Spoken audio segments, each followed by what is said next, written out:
Good morning. Good morning. Welcome to everyone, those of you here with us in the sanctuary, and those of you joining us from home. Whoever you are, whomever you love, however you identify, whatever yearning for hope brings you here today, we are glad to be together. I'm Joe Penno, your worship associate. I'm on the backside of middle age, a white man, cisgendered. I'd like to say balding, but let's be honest, I'm really bald. With me on the chancel this morning is our lead minister, Reverend Audette. Dr. Les and our amazing choir are providing our music this morning.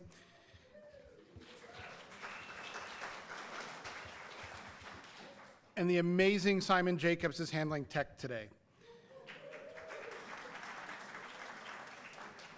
We are also grateful to everyone who lends a helping hand, from our ushers and greeters, our coffee and cleanup sages, our faith formation collaborators, and everyone who keeps this place humming.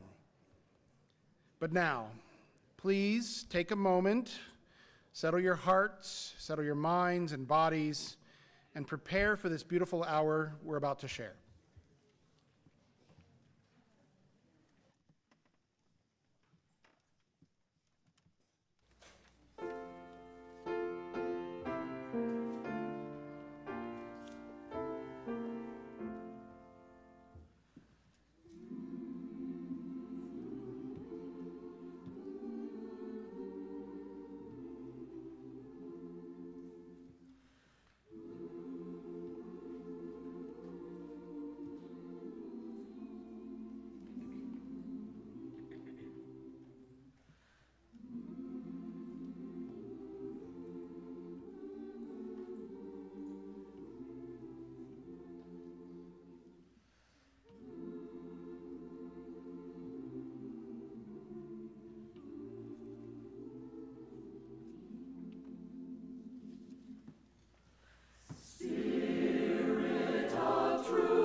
Before I invite Charlotte and August up, I just want to check. So if there's a space next to you, can you raise your hand? And if there's some space between you, if you could scooch over just a little bit so folks can sit together, that'd be so helpful. We've got folks coming in. We want to make space. Isn't it a great problem to have? Good. How are we doing? Are we getting folks in? All right. Thank you all for doing that. So Charlotte and August, do you want to come on up and help us light our chalice this morning? There. Do you need the stool? Yeah. Okay.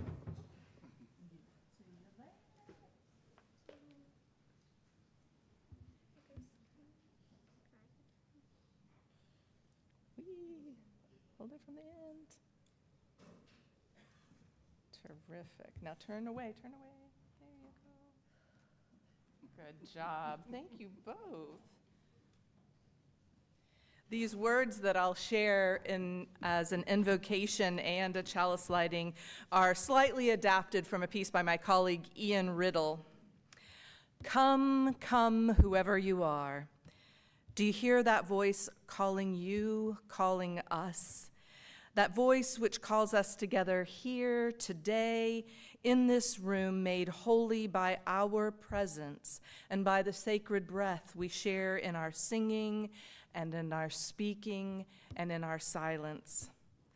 That voice which calls us to remember that we are not alone and that we are inextricably linked to all of life, woven into a vast tapestry of existence of which we are a powerful, integral, and holy part. And just as we've been called here together today, we act as the voice, the heart, and the hands of another call, the call to walk with the wanderers, sing and dance with the worshipers, proclaim the memory of those who have taken their leave, wrap the despairing and the broken in the arms of love and community, and hold the hands of all of us who have broken our vows and call us back again and again to the covenant and the work of justice, humility, and steadfast faithfulness. For this we are here together today. And so, my friends, come yet again, come. We have kindled the lamp of our faith once again. And before we get started, because I got distracted when I was helping people get seated, I'm Reverend Audette. I'm the lead minister. I have red shoulder-length hair. I am well into middle age. I present as white. I am cisgendered, and I am glad to be here with all of you today. Let's sing together. We're going to sing hymn number 402, From You I Receive. We're going to sing it 3 times through. And so we invite you to rise to the peak of your physical or spiritual stature as you're willing and able to do so, and we'll sing together.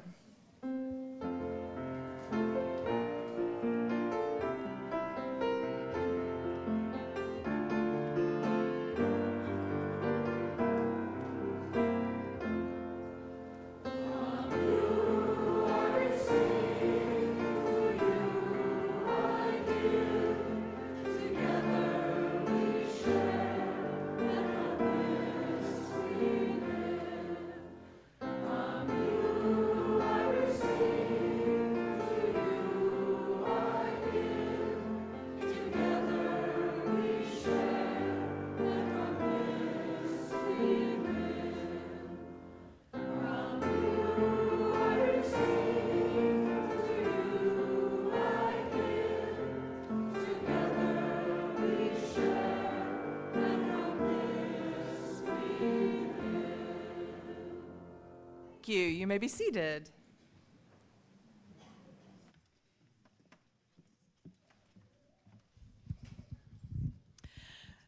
Just as an aside, before I start this story, the wisdom story that we're going to do, one of the things I love is to do the wisdom story with you all. You know why? Because I don't get to see you quite as much as I see some other people, some taller folks.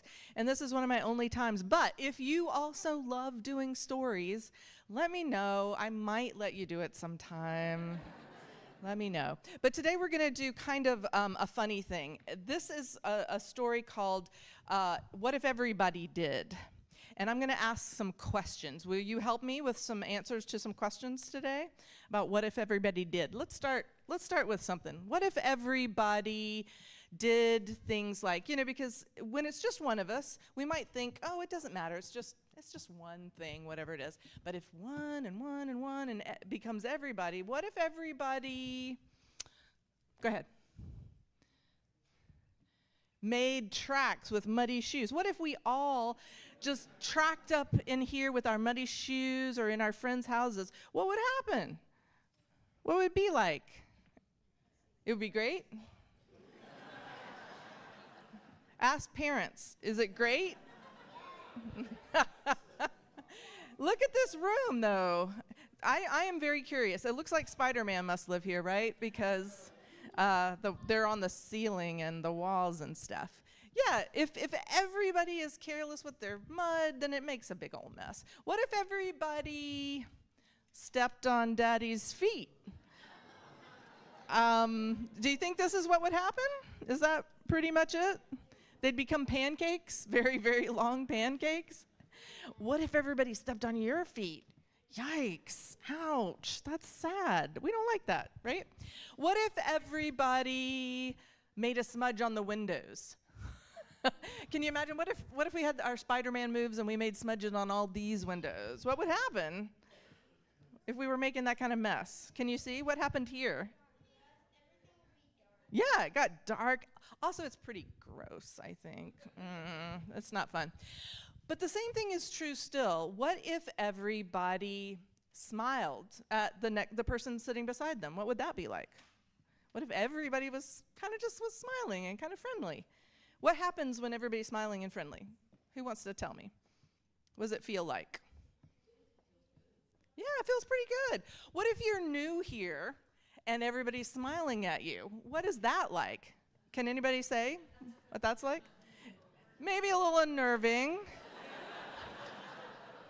Maybe a little like, oh, I'm in the spotlight. But also pretty nice, right? Better than people ignoring you, right? Not looking. What if everybody did a favor or a really kind thing for their somebody that they encountered? What would the world be like if we all did that? Silent. Oh, interesting. I think it's pretty nice. There's so many things that if we do them together, we can have a big impact, basically. And if we all are doing things that aren't great, that's a pretty big impact. But if we do things that are nice, that is also huge. We can fight for justice. We can stand up for our friend. We can share things that we have, right? So much happens when everybody did that. But speaking of things that everybody's going to do, especially if you don't mind helping us put a little bit of away, but we're also going to sing you out so you can go to your classes today. If you're new here did you have a question? What if everybody some people would get very rich, and maybe a lot of people would have fun. We're going to go sing you to your classes, and if you're new with us today, you may want to go with your kiddo to see where you're going to pick them up later. But now we're going to sing together.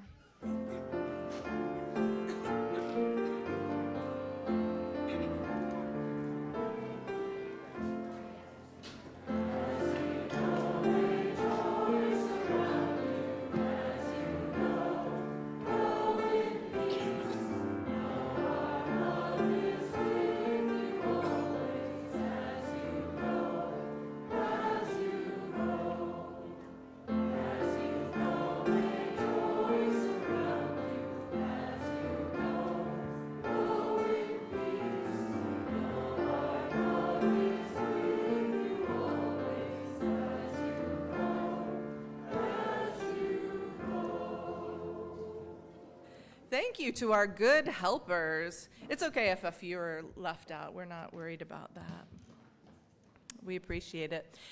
Now we're going to take a moment, and as we do in our services, we go through moments of joy and busyness and into moments of quiet. I invite you now to settle your hearts and minds, your bodies, maybe your cell phones, into a time of prayer, reflection, or meditation, depending on what you're called to.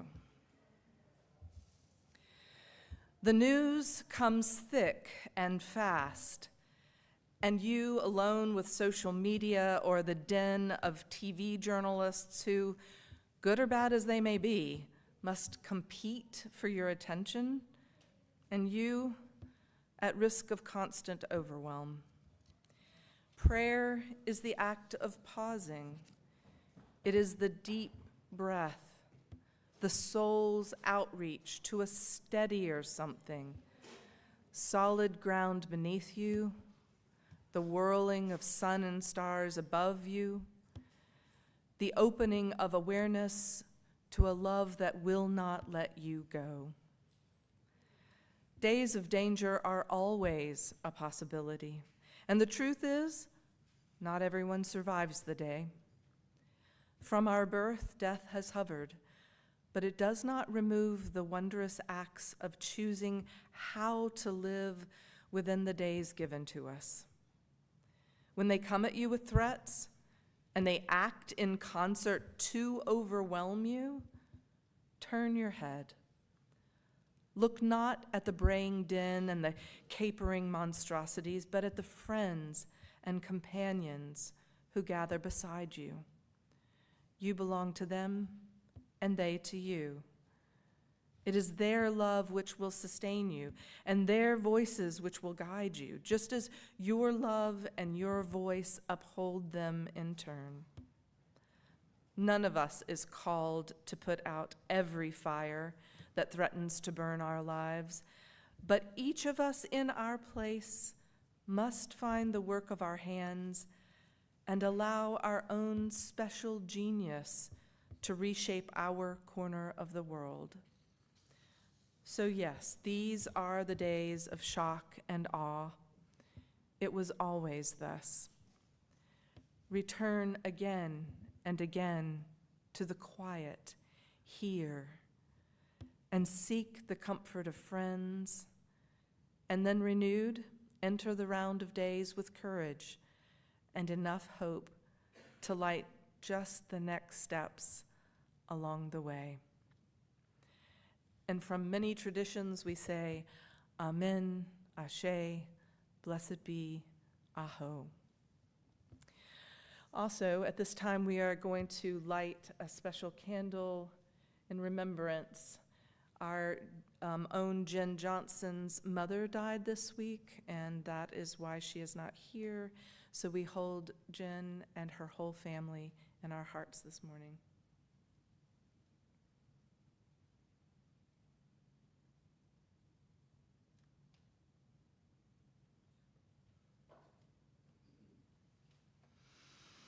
Now is the time when we share our joys and our sorrows.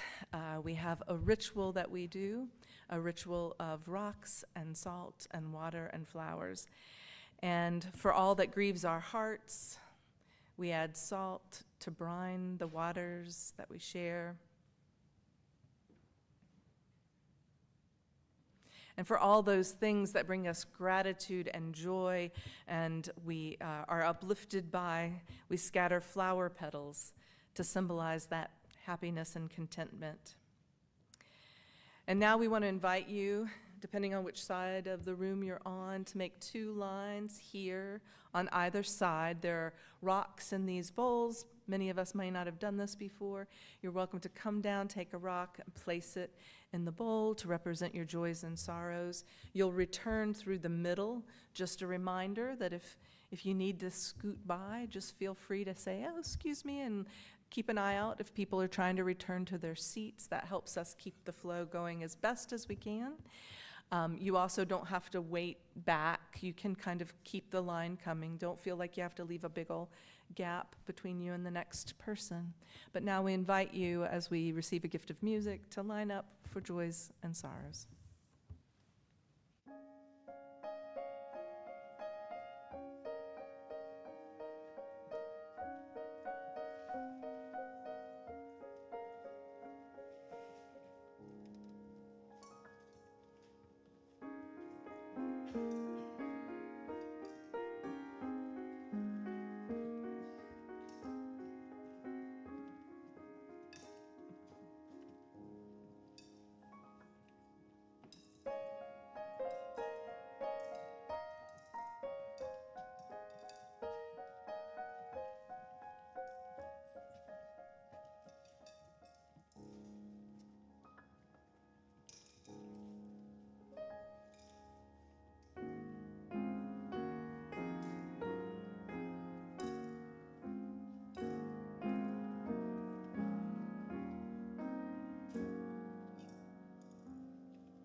If you have shared joy, know we rejoice with you. And if you are holding sorrow, know that you are held in love and care by this community.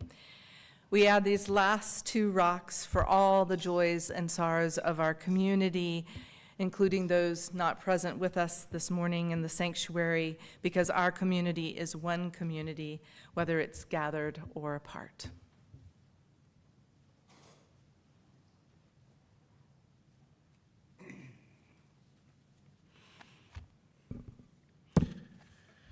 Our reading this morning is a series of quotes from Adrienne Marie Brown.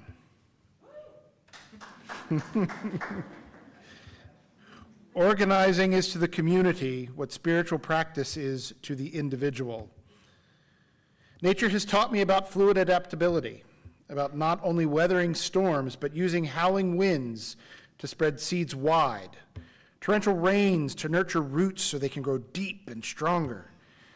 Nature has taught me that a storm can be used to clear out branches that are dying, to let go of that which was keeping us from growing in new directions.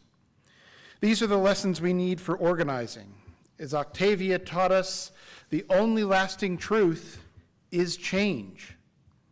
We will face social and political storms we could not even imagine. The question becomes not just how do we survive them, but how do we prepare so when we do suddenly find ourselves in the midst of an unexpected onslaught, we can capture the potential, the possibilities inherent in the chaos, and ride it like the dawn skimming the horizon. Your life is your spiritual path. Don't be quick to abandon it for bigger and better experiences. You are getting exactly the experiences you need to grow. If your growth seems to be slow or uneventful for you, it is because you have not fully embraced the situations and relationships at hand. To know the self is to allow everything, to embrace the totality of who we are.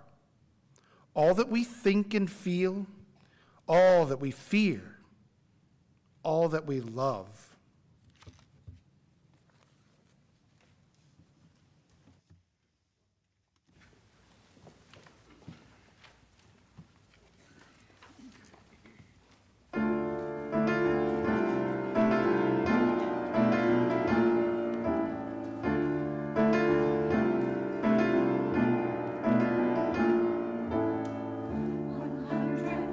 One thousand, 1,000,000 voices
Isn't this choir amazing?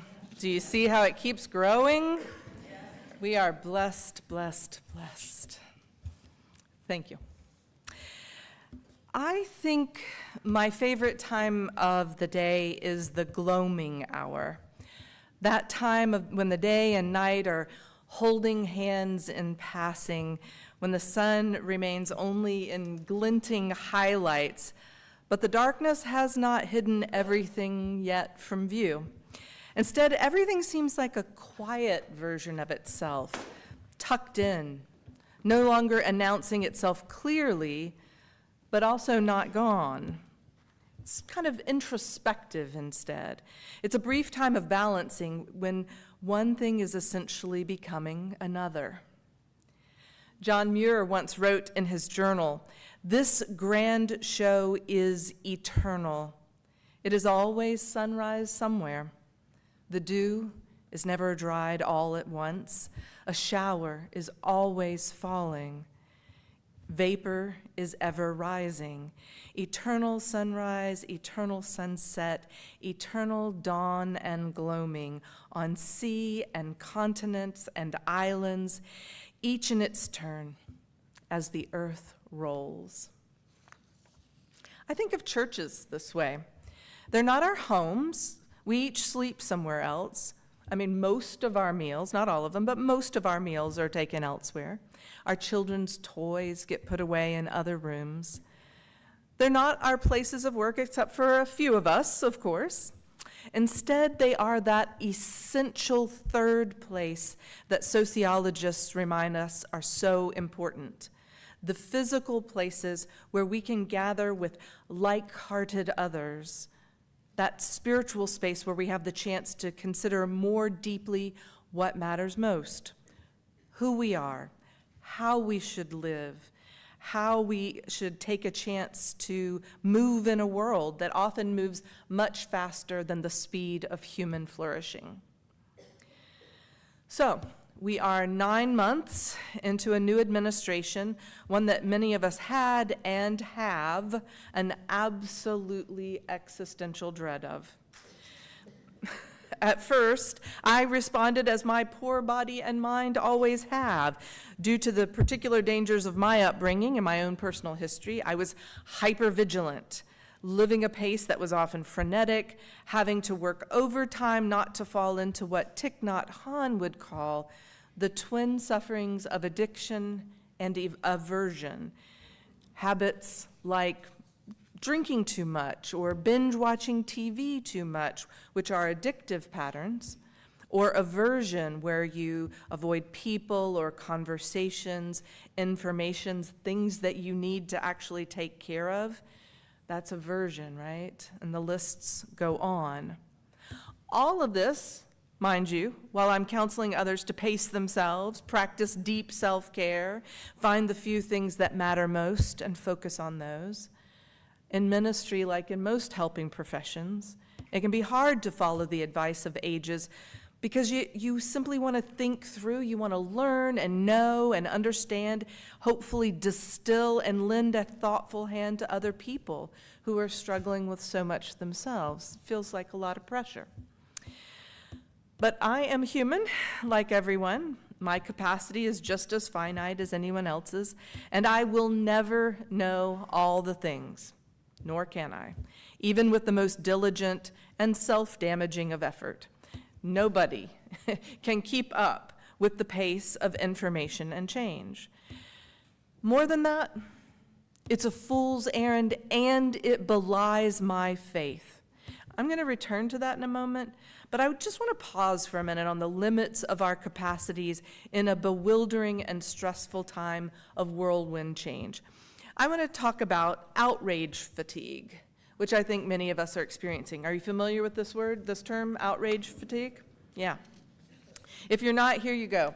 In an article in Scientific American titled, "Outrage Fatigue is Real, Here's Why We Feel It and How to Cope," very useful, Lewis writes, "When people are experiencing outrage, what that means theoretically is that they're feeling that there's a transgression that has occurred against their perceived sense of right and wrong, what we might also call a moral norm. Outrage, in a way, is very functional and good for groups because it helps bring attention to these things that our social group or our culture would consider to be a transgression. And that usually is a good thing because it helps groups figure out, okay, here's a bad thing that's happening and we need to coordinate. We need to catalyze collective action so we can solve this issue. The reason why outrage tends to work as a tool for that is because it's very arousing. It draws our attention, it gets us worked up, and that can sometimes motivate us to action. But if you're constantly outraged and playing out these transgressions, you can get this kind of fatigue. Moral outrage loses some of its potency because it's hard to know, what should I focus my outrage on? It is a limited resource. It requires a lot of attention and a lot of resources. So you start to get a little jaded because you're like, well, I'm supposed to be outraged at this and this and this and this. And so what? I don't know what to do. Outrage fatigue, like compassion fatigue, leaves us so overwhelmed and stressed that our bodies react by kind of giving up, going limp, and it becomes very difficult to get worked up about things. At least emotionally, it's difficult. Intellectually, if we develop outrage fatigue, it's likely to be expressed as cynicism or fatalism. Nothing's ever going to change. What I do doesn't matter. The bad guys have won and it's all over. I want to argue that outrage fatigue can be a kind of spiritual gloaming.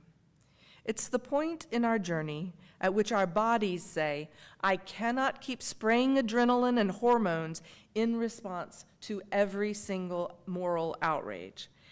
Now, at that point, the tendency is usually to withdraw and avoid. We go into aversion, as Thich Nhat Hanh might say. We avoid the news, conversations about things that matter, activities that might disturb our delicate and stress-inflected equilibrium. We put our heads down. We try to focus just on our own lives. See, that the gloaming is that in-between time. It's the transitional period between one state of being, one that cannot remain as it is, and another. Day must yield to night.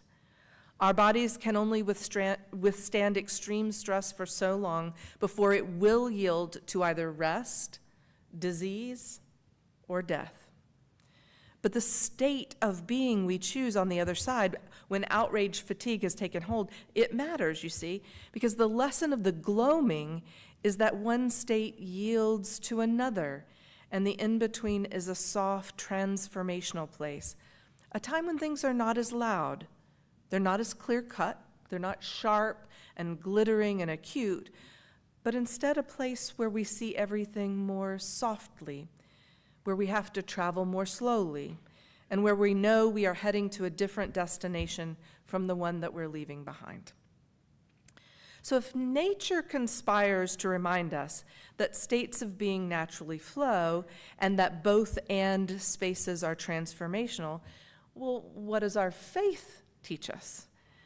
Well, using the acronym JETPIG, we can remember our covenant of shared values: justice, equity, transformation, plurality, interdependence, and generosity.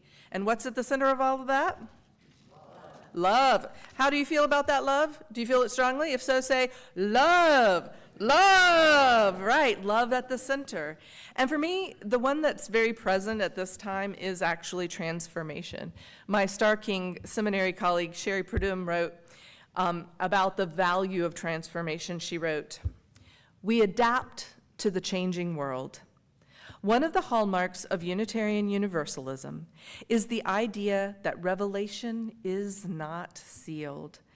That is to say, our religion can and will change by the discovery or unveiling of new truths and new ways of understanding all existence and the sacred. At its core, then, our theological heritage proclaims an abiding openness to change.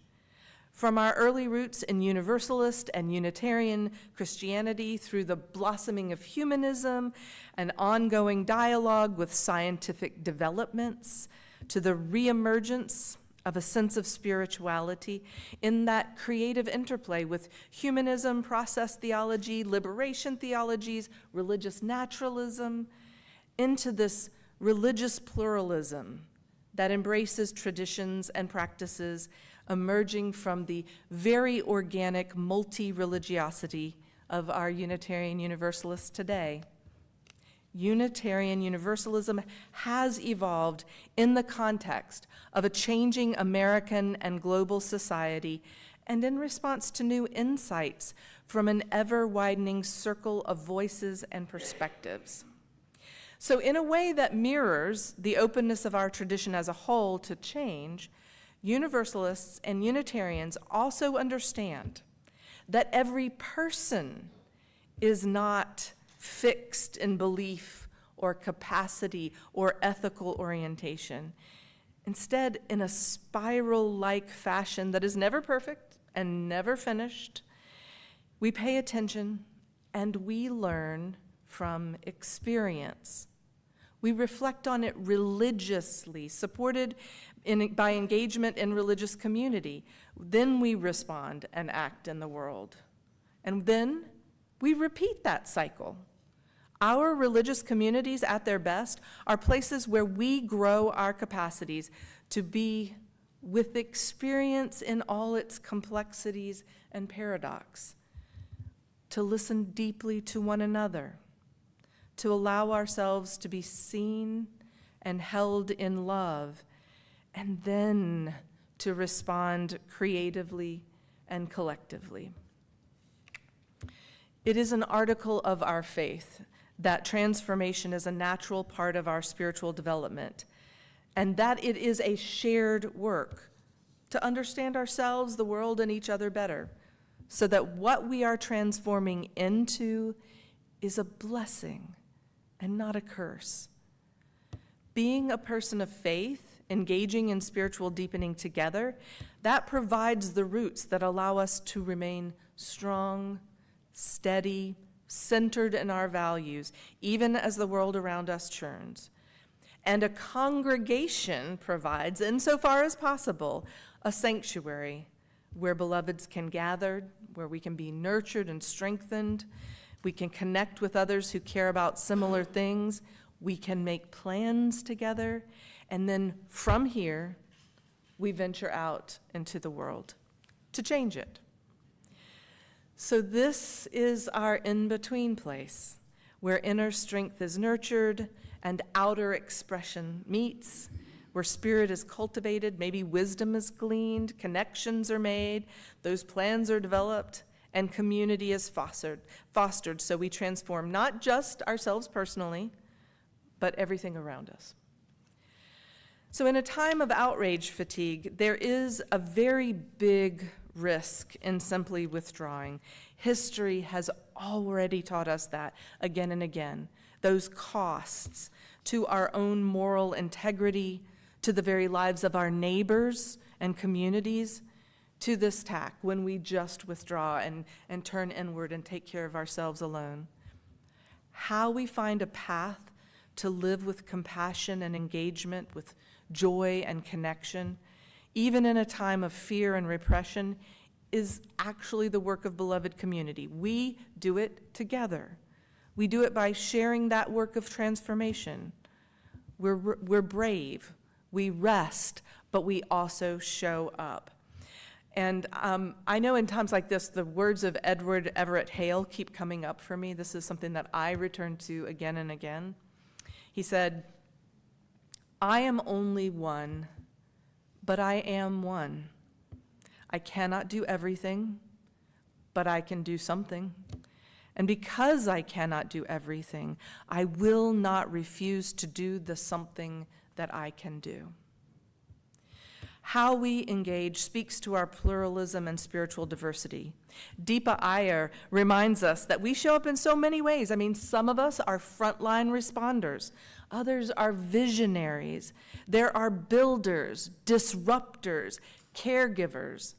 Some people are experimenters, and others are weavers or storytellers. Some of us are healers, while others are guides. There isn't one box that we're all supposed to fit in. What love demands of us is that we remain alive while we are able to, and that we answer the call of love from the places of our deepest truths. And here's one more thing that I want to share. To remain fully alive and present in outrageous moral times does not require performative anger or constant dysregulation. It does not require that. You can see with even more moral clarity if your body is at peace. Perhaps you can even see with greater moral clarity when your body and mind return to center. Evenings gloaming is a beautiful time of the day.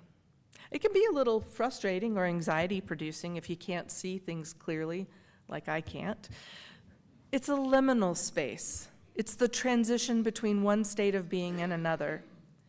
And our lives, too, are often lived in the gloaming. So that's why we practice our faith together. May we take heart and embrace the gloaming, leaning into its lessons. And may we also remember this one thing. This is the day we are given.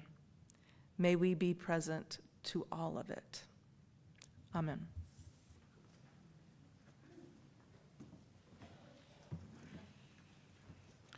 Now, if you'll join me by rising to the peak of your physical and spiritual ability and sing with us hymn 1012, When I Am Frightened.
This is one of my favorite times of service where we do the work of the congregation.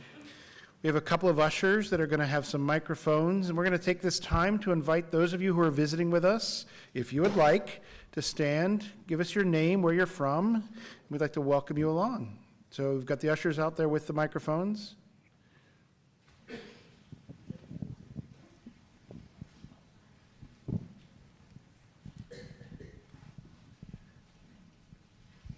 I'm Marty, And I'm Linda. and we're both from San Francisco. Welcome. I'm Sam Marin. I'm Josiah Oakes' grandfather. I'm from up above Burnsville, a member of Sela Friends Meeting and Griffith Chapel, AME Zion Church. Welcome.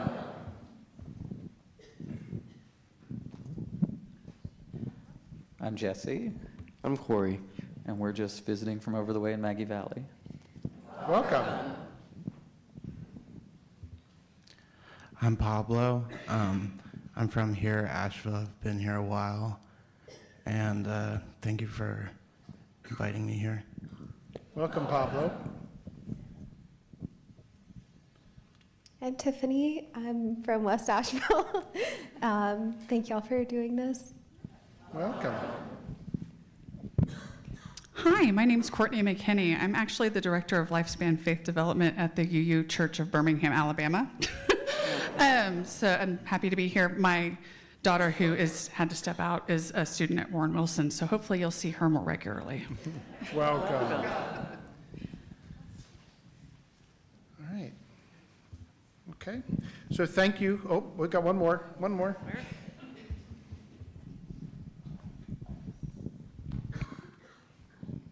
I'm Dara, and I'm Justine, I'm from up in Newland and Avery County. and I'm up from Weaverville. I've been here once before. Well, welcome. Thank you all for introducing yourselves. We have a wonderful connections coordinator here. His name is Trevor, but he's not here today. So, but that's okay, because you have all of us after this. Come see us. We'd love to talk with you more. If you have questions, if we don't know the answers, we'll send you to somebody who does. We love to have you here, and we welcome you greatly. Just a couple of quick announcements before I say our announcements run as slides. Maria and Esteban's food truck is here. If you'd like to, yay. They are on that side of the building down by the playground in the driveway. If you would like to know about Maria and Esteban's rise to food truck fame, please feel free to ask one of us. We'd love to share the story. I also have to tell you that our retreat, our annual congregational retreat at the mountain, is coming up in a few weeks. We have a few slots left. Next week we have orientations for folks that are going after both services. So you'll get to see Anna or myself or Sandra Goodson. One of us will, well, all three of us will be there to help you through that. But if you have any questions, just give us an ask. I also want to mention that we will be at Pride Fest on September 27th. We are sponsors this year. Yes, thank you, Reverend Audette, for making that happen. We'll be there from 12 to 6. We'd love to see you at the booth, but we'd also love to see you out and amongst our LGBTQ siblings. We need this now more than ever. Pride is a festival, but it is much a protest as it is a festival for all of us. So once again, our announcements run as slides at the beginning of the service. If you missed any of them, refer to Thursday's weekly e-news, as everything was described there. If you don't receive the e-news and you want to, ask an usher or one of us to help you sign up, or email us at information@uuasheville.org, and we'll make sure to get you on that list to send that out. This month's community plate recipient is Swananoa Community Together. When you make your donation, we'll split that with the congregation and our partner. You can donate by check, and if you want to give that all to the community plate recipient, please make sure to put community plate in the memo line. You can also donate online. The work and ministries of this congregation are entirely supported by the generosity of our members and friends. We celebrate your generosity each Sunday with music and thanks. You make us possible, and we give thanks for you. Our offering will now be gratefully received.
Thank you, Les. That was beautiful.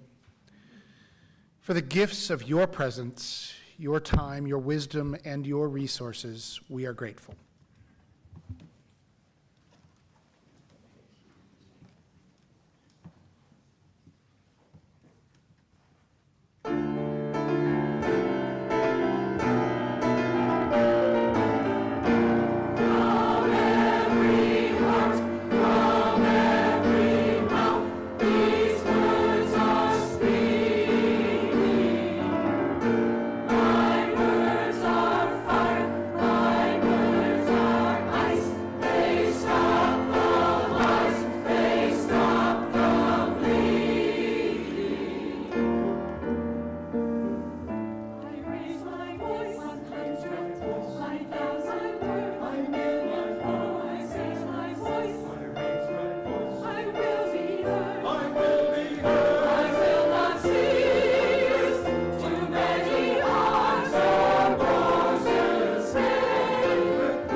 I'm just like, oh, is something else going to happen?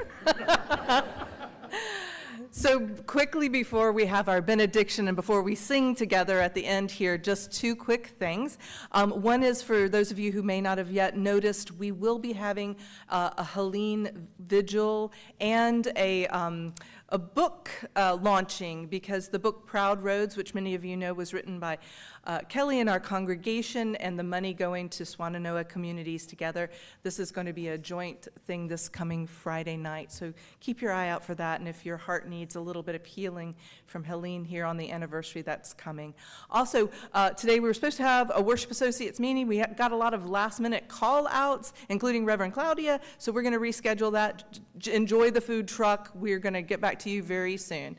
But for now, these last words that we go together, may we go forth into our week, centered in peace, committed to action, and strengthened by the love of this community. Let's join the choir in singing our closing song.